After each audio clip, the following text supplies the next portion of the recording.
how to turn on or turn off all vibrations for system-wide on iPhone. First, let's return back to the home screen.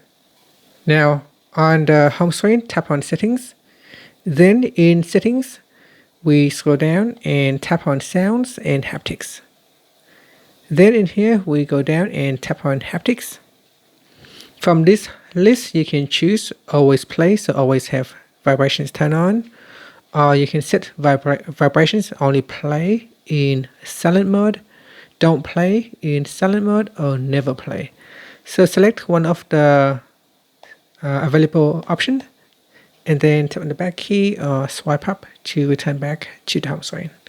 And that's it. Thank you for watching this video. If you find it helpful, please like and subscribe to my channel for more videos. Now this applies to all the apps system-wide on your iPhone. If you need to set it for individual apps, you can always go into each of the apps in here and you can customize vibration for individual apps, such as this one right here, FaceTime.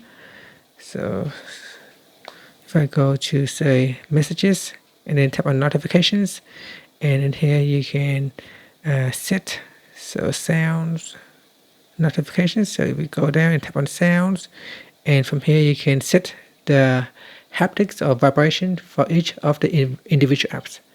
And that's it. Thank you for watching.